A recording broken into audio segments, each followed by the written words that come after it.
There we go. So good afternoon, everyone. I obviously chose the theme of the title around Game of Thrones, and I've heard it mentioned several times today. Just quickly out of interest, who here has seen Game of Thrones? Wow, pretty well everybody. That's why you come to a gamification conference. Who's actually seen all 8 seasons? You see, there you go. I couldn't ask that question at an HR conference. I wouldn't get that response. So the thing about Game of Thrones, and why I wanted to use that as a storyline here, is it's about challenging the old guard. How do you challenge the old guard? And what happens when you challenge the old guard and new powers want to come into the kingdom and show their dominance? So the story of Arctic Shores is we wanted to find a different way to challenge psychometrics. And so the 2 things I'm going to cover in my presentation are, 1, how do you challenge the old guard? And secondly, what happens when a new power, in our case AI, comes into your kingdom and then you get challenged. So first of all, a little bit about Arctic Shores. And we brought gamification into the world of psychometrics, not actually because we wanted to engage and motivate people to change habits. That's typically why you use gamification. But we actually wanted to use gamification to challenge some really big problems in the world of recruitment. First was bias. We have a lot of unconscious bias when we're doing recruitment. So how do we improve that, get more diversity? And secondly, job fit. How do we make sure that we're finding the right people who naturally have the right behaviors to fit into a job? And so our idea was to bring the areas of gamification and neuroscience to help with that. We started 5 years ago, and in that 5 years, we've built up 130 clients who use us in 45 different countries. And hopefully we'll be having a big celebration in a week's time, because we'll be close to 1 million people will have been through our platform since we started, which shows that we can make progress along these things. But the question was, how do we challenge the old guard around all of this? Worth just double-checking in the room. How many people here have taken a psychometric test? Good, most of you. Okay? So the world of psychometric tests relies on asking you a question. If you walk into a room, are you the sort of person that goes straight up and says hello to somebody, more like you, least like you, something like you? It's all based, the whole science of psychometrics is based on asking you a question about yourself. And we thought, hang on, does that really make sense? Is that the best way to find out about somebody's natural preferences? And it turns out Plato had worked out 2,000 years ago that you can learn a lot about somebody by the way that they do things, and especially the way that they do something when they're relaxed and enjoying something, and games being one obvious area for that. So we wanted to then go and look at how do you use then games to find out about people and really challenge the whole way that the world of psychometrics works. The biggest challenge we had was nobody would believe us. Nobody in the traditional guard thought that you could learn about people from games. And so where I found my inspiration from was a bit of research that said you can actually learn about people from where they play games, and in particular, rock, paper, scissors, which is what people are playing here. So now, I'm actually going to get everybody in this room, we're going to play 3 rounds of rock, paper, scissors, and then I'm going to tell you what you can understand from your personality by the way that you play rock, paper, scissors.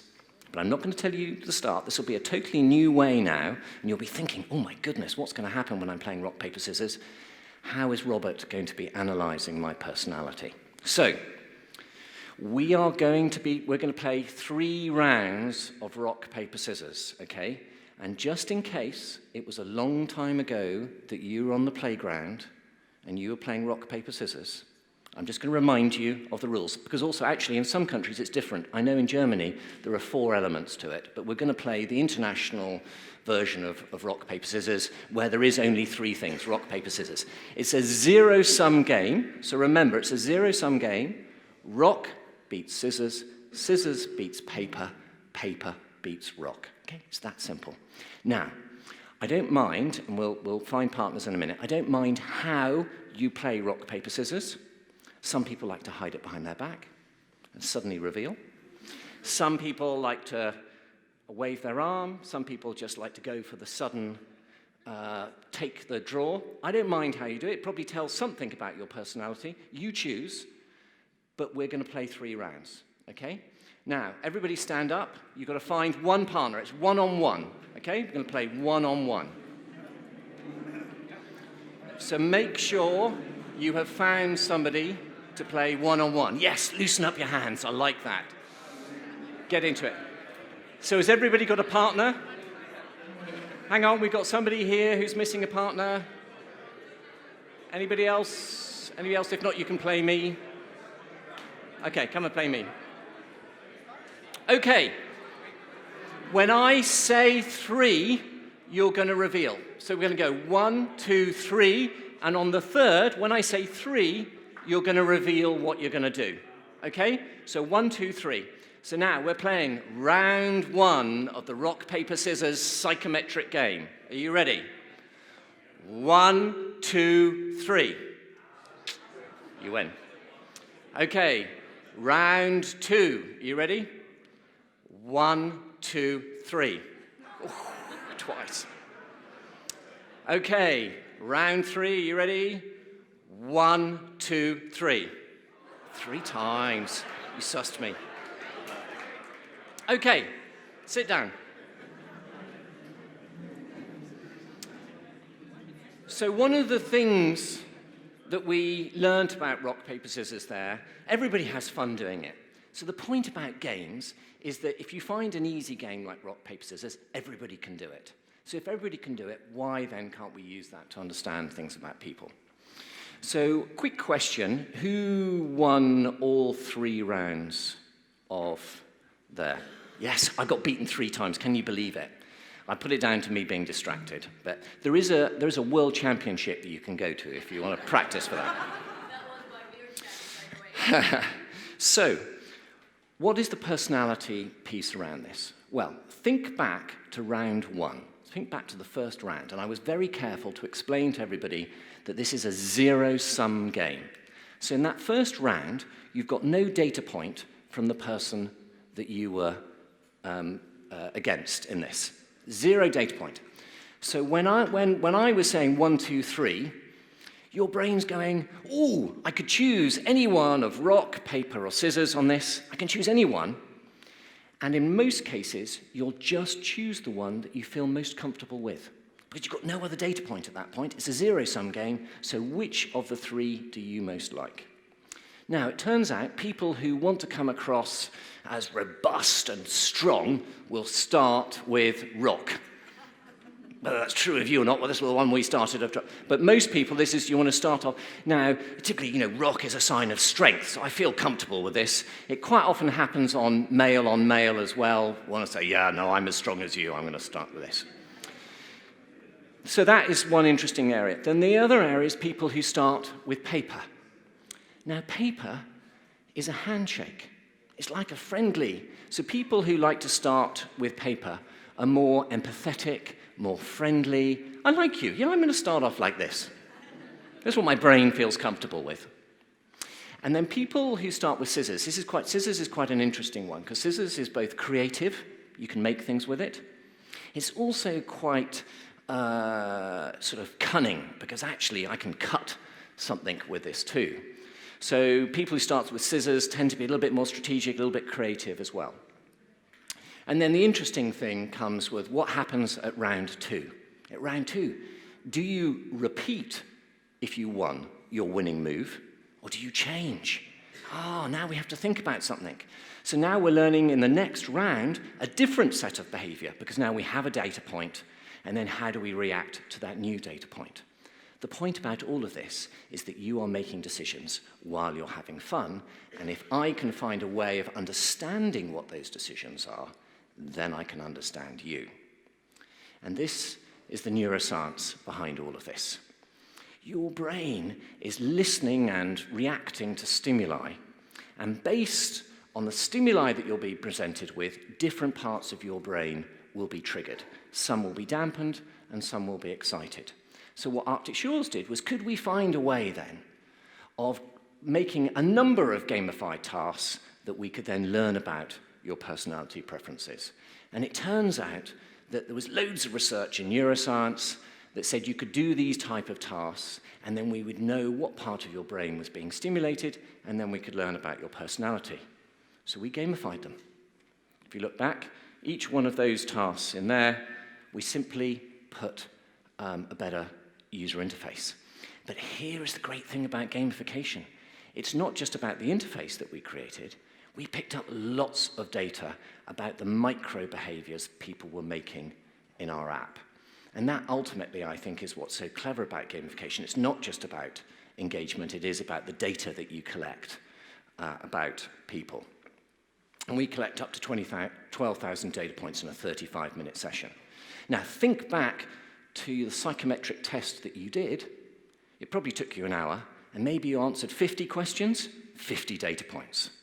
So in half the time, I get well over 200 times more data points than you used to get from a traditional psychometric assessment. So this was the challenge to the old guard. And we started to see, if you bring a step change, we started to see some massive improvements in the world that recruitment was done. So, you know, our goal was to get more diverse and fulfilled workforce. We're getting 40% improvement in the quality of hire. So this is where companies were able to come back and say the people that we helped them select were better suited to the role and performed better in the role. The classic engagement, 90% of people thought more highly of the employer. And then they got a reduction in costs because they didn't need to interview as many people. We were helping them put forward the right number of people who are better suited to their organization. So let me just take you through a case study around this that we did with Siemens. It was really hard at the beginning. You know, we've talked about gamification, to find somebody who's willing to trust in a new idea and a new approach. And the interesting things about Siemens, you'd never have thought that they were going to be front of mind in terms of innovation. But the interesting things about why Siemens chose us was because they recognized they were going through a huge digital transformation, going from an engineering company to an Internet of Things company. And their problem was that they were seen, and this is their words, as a traditional, boring German engineering company. So how do you take a company like Siemens and you're saying, we're now, a new strategy is about ingenuity, it's about innovation, and then you approach their recruitment process and it is traditional and it is boring. Application form, aptitude test, do numerical reasoning, then do an interview, assessments, usually it was a telephone interview, assessment center, and then you get the job. Nothing innovative or interesting, or even engaging about this. And this was the big problem in the world of recruitment. You have marketing, attraction, and then you have a boring recruitment process. So this was the challenges that they wanted to deal with. Low diversity, they were getting less than 15% of the job offers were going to women. They were getting a lot of people drop out of the process because it wasn't interesting.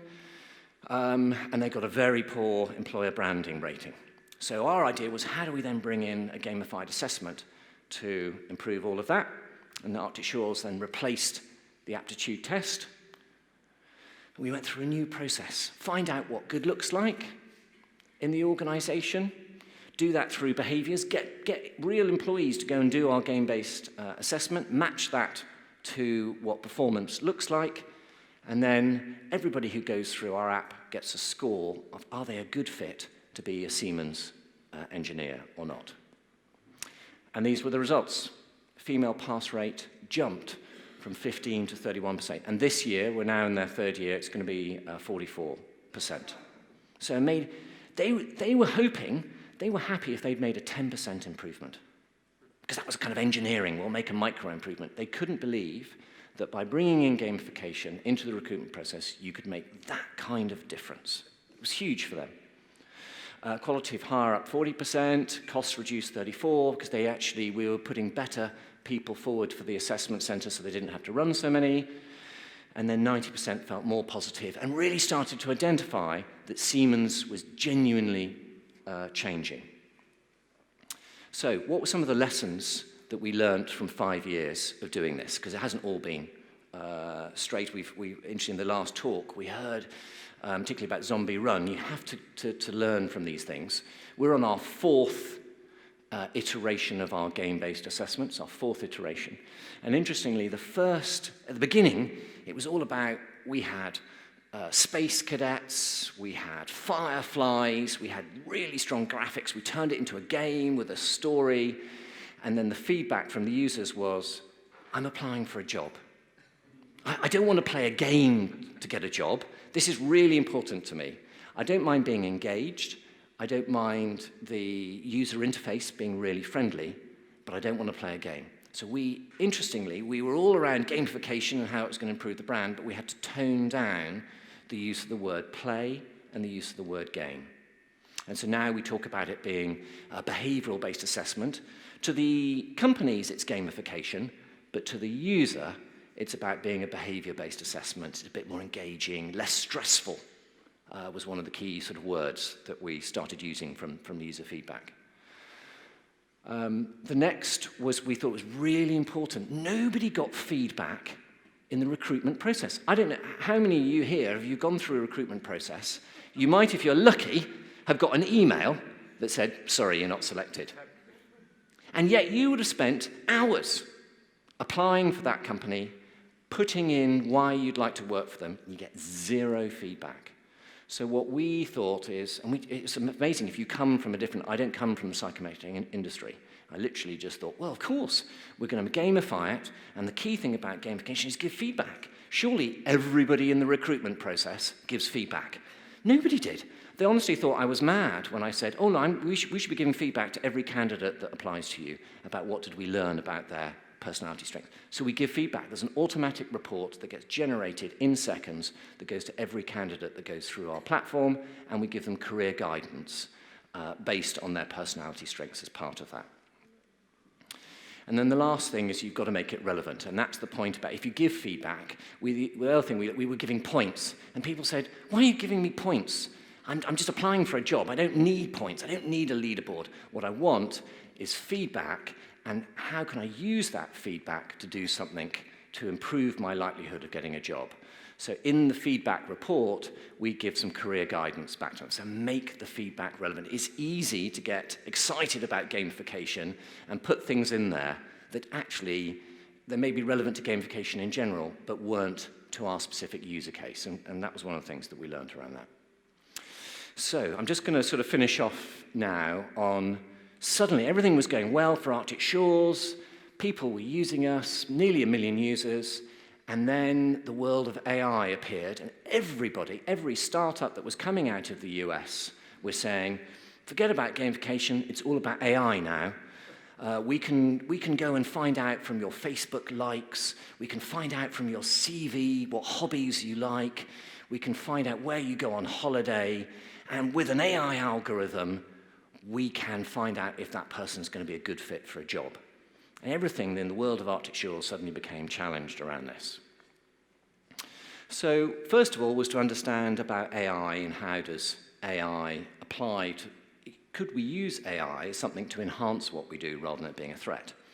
So we've heard a little bit about AI in this conference. The interesting thing is, AI first came out as a term in 1956. So Sony, we heard with the little dog robot yesterday, were working on this in 1993, I think it was. But actually, the first reference to artificial intelligence came out in 1956. And the challenge of artificial intelligence was to beat a human at a game. So this was the really interesting thing. The artificial intelligence was, could it be better than human intelligence, and the only way to prove that was in a game of strategy or a game of creativity. So for 40 years, companies were trying to find a computer program and build a piece of artificial that would beat a human at the game of chess. It took 40 years to do that. And Deep Blue, if you remember, it beat Kasparov in that, and it was a sort of big... The interesting thing about when you hear Kasparov talking about that is that the computer that beat him actually broke down about 3 times and they had to reboot it. And if it had been a real thing, Kasparov would have just won on the fact that, you know, he didn't need to take a break because the computer screen went blank. So there are still some interesting challenges, but it did, just in sheer intelligence, beat him. So that took 40 years. 20 years later, Google DeepMind comes up with AlphaGo in the Chinese game of Go, which has more pieces and more moves than chess does. So it adds a whole nother level of sophistication to it. So it took 40 years to do the first chess, 20 years to beat in a more sophisticated game called Go. And then the really shocking and worrying thing is, it then took AlphaZero, the next level on in terms of artificial intelligence from AlphaGo, it took 40 days for AlphaZero to beat AlphaGo. 40 days, and AlphaZero beat AlphaGo 100-0 in 40 days. So the thing about artificial intelligence is clearly it is able to do something that humans can't do in terms of processing and creativity. And so that we were starting to think, well, how might that affect us? And here, we actually, just coming back was, if I just, go back to here, the thing was, if you're going to do this as an artificial intelligence to go and create a new way of understanding people, we discovered actually that there was a better creation of artificial intelligence to understand personality that could do it in 60 seconds. And of course, that was the Harry Potter sorting hat. If you remember the Harry Potter sorting hat, it is the ultimate artificial intelligence selection tool because you literally put it on somebody's head and within 60 seconds, it kind of reads your brain and then determines which house in Hogwarts that you'd be suited to. So it's able to understand your personal drivers and then match that. So it's a great piece of artificial intelligence. There is one problem. It's magic. It doesn't exist. You can't. And this is what the interesting thing about artificial intelligence was they were making all these promises, and we've suffered from that in gamification too. People come in and make promises. They can do something that appears to be magic, and in most cases, it is magic. And so what we had to show when people coming in saying artificial intelligence is actually better than what we've done with gamification, we had to say, well, where's the science? Where is the foundation to this great artificial intelligence story that all these companies have come? Does your hobbies, do your Facebook likes actually predict whether you're going to be a good fit for a role? And a lot of the cases, you can't find out because it sits in a black box. There's a lot of people using video interviews, and artificial intelligence is able to look at your facial expression and determine from whether you're smiling or whether you're scowling, are you a good fit for a job? And they say, oh, artificial intelligence is better at looking at somebody's face than a human is. But then it goes into a black box, and you say, well, where's the proof? Where is the proof that I can raise my right eyebrow? Now, does that mean if you want to select somebody for Arctic Shores that you can raise your right eyebrow? It means, oh, you're like the CEO, so you must be good. Or actually, it's just a quirk that I have. None of my kids can do it. So the key thing when you're being challenged around all these things is there real science behind it? One of the things I love around all of this is this difference between is causation and correlation linked? So here, if you wanted to stop global warming, and Team Metamorphosis that I was part of did want to stop global warming, there's a wonderful correlation between the number of pirates, the decline in pirates, and the rise in water temperatures. It's a really good correlation. Now, we know that that's stupid. There's no way. Pirates have just declined for other reasons, and global warming and sea temperature has gone up for other reasons. But a computer wouldn't know this. It just sees that there is a correlation. So the challenge for AI, and what we do around gamification is we're interested in behaviors, is we want the context. The data has to be matched to the context. If it's black box, machines will find links that in reality don't make sense. So for us, if you're going to look at AI and you're thinking about AI and introducing it as part of a program within gamification, these are our 5 golden rules, context being one of them, sample size. We all talk about data in gamification, but it's really important to understand the quality of that data, where the data came from, the context of that data. So if you're going to use data within gamification, make sure you follow these 5 golden rules. So I'm just going to finish off now of why I think gamification matters so much in recruitment, in the space that I'm in. And it's largely because gamification forces companies to think about the candidate experience.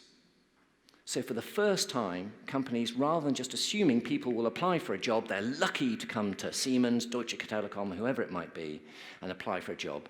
Actually, the world has changed. We are short of talent in certain areas. And the job of the company is actually to embrace the people that apply to it and think of them not as numbers on an application form, but think of them as real people. So by introducing gamification to recruitment, we have forced companies to think about the candidates and the candidate as individuals, and that the candidate's important. So think about the user interface, think about engagement, think about, are we giving some feedback? And that is where actually gamification has made a big difference. Last is, if I can get this to work, here's some of the companies that are using us around the world. So actually innovation now is spreading to all parts of the world. Different types of companies are doing it. Gamification is really important, and I'm delighted to be able to share this story with you, and thank you very much for your time.